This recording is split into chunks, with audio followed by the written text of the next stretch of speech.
Thank you for your participant. It's my pleasure to be with you guys today at this prestigious conference, ASSAM Congress. Today, I will be discussing a very highly debatable topic. It's the growth of European Union and its impact and implications on the common foreign and security policy. To begin with, the Common Foreign and Security Policy, which will be referred to as the CFSP, is by no means the most contentious issue in relation to the enlargement of the European Union, which will be referred to as the EU, especially when compared to topics such as the Common Agriculture Policy, the environment, budgetary concerns, and the financing of enlargement, such as structural funds, and so forth. But the Union expansion narrative poses a new set of problems for its planning, decision-making, and execution process for its CFSP.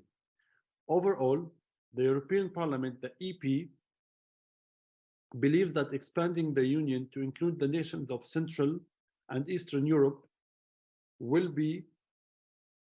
inevitably lead to greater political stability. For this reason, renewed momentum was given to the process of enlarging the Union. Additionally, it will expand the Union overall population while also strengthening its diplomatic strategic influence internationally. However, the CFSP will also be significantly impacted by the expanded union of the existing 27 countries. The border of the Union will change, and the political geography of European will be altered. It will also be more challenging to determine common interests, and the repercussions and ramifications could extend to some member states and candidate nations, as well as the Union's positions on sanctions. The same will be true for the Union's interactions with groups such as North Atlantic Treaty Organizations, as we all know, the NATO. Moreover, the EU adopted the euro in January 1999, which became a world-class athlete in terms of earnings. Yet, it is also obvious that there are still significant disparities between the EU foreign policy and its trade practices. The current are still significant, also limits Europeans' ability to exert the kind of influence that is commensurate with its political, economic, and cultural prominence due to the difficulties in reaching a consensus. Now, moving on, I will be talking about a very sensitive topic. It's the actions and partnership in foreign policy. To note, the EU diplomatic representations is provided by the European External Action Services, which can be referred to as the EEAS. Administered by the EEAS, the EU principle and interest are preserved and promoted via an international network of more than 140 delegations and offices around the world. Speaking about these offices and delegations around the world, the European Council, which consists of the head of state and government of EU countries, is the body that makes the final decisions on foreign policy matters for the EU. The majority of the decisions related to foreign and security policy require the consent of all EU member states, which shows how EU member states are. Moving on to the international role of the EU. The EEAS, as mentioned above, oversees EU foreign policy priorities across the globe, including crisis responses and civilian and military planning.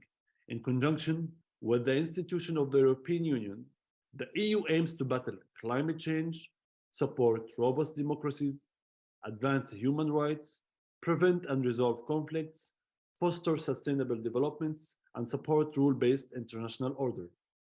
The EEAS key task is to coordinate and bring coherence to international activities by the EU.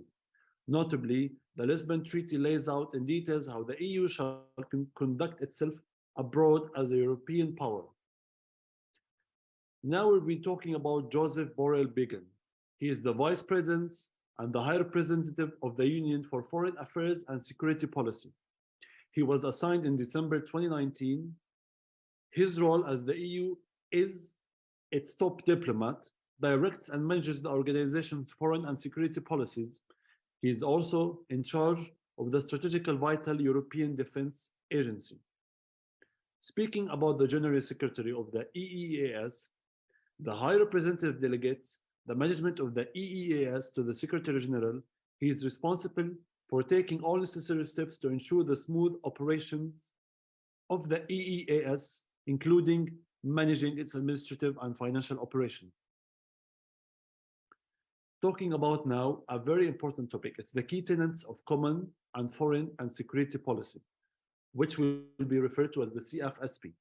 The EU member state resolved to create permanent political, military and civilian organizations in order to allow the EU to fully discharge its obligations for crisis management and operate as a global security player. The EU assumes a prominent positions in peacekeeping operations, conflict preventions, and bolstering of global security under common security and defense policy, which is referred to as the CFDP. The CSDP is an essential component of EU all-encompassing crisis management strategy, which makes use of both civilians and military resources. EU's involvement abroad is the most evident in its military and civilian CSDP deployments and operations. Nearly 5,000 men and women work to strengthen resilience amid vulnerable environment while fostering peace and security where it is required.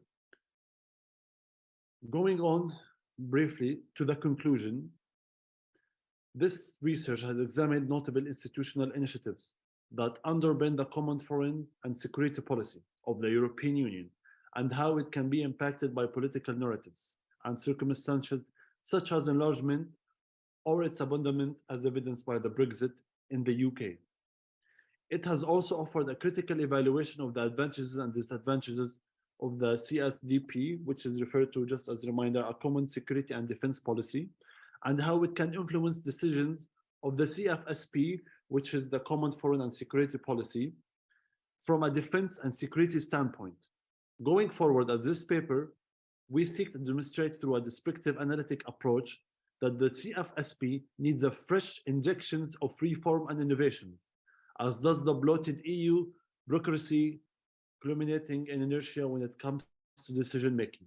In this instance, on foreign policy matters, finally, in my opinion, the CFSP has to technologize itself in the digital age, embody human internationalism, and exercise flexibility, amend anonymity so that the EU becomes a truly important cohesive player in the international community.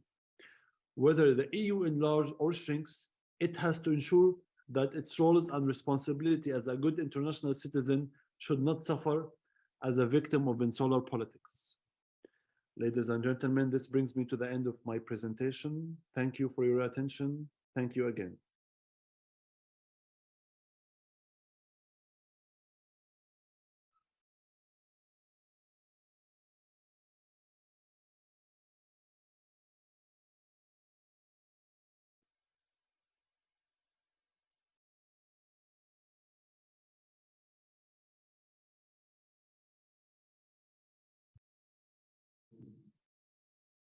Cahit Hocam.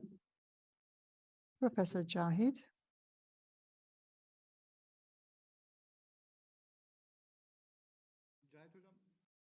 Professor Cahit, are you there? Tekrar burada bir internet sıkıntımız Well, oluyor. sorry, I am suffering from an internet connectivity problem over here. I'm sorry, I was disconnected and reconnected, so I lost the connection for a couple of minutes. I'm sorry for that. Well, dear Yazan, Shobaki, thank you very much for your speech. Thank you for the attention. You're welcome.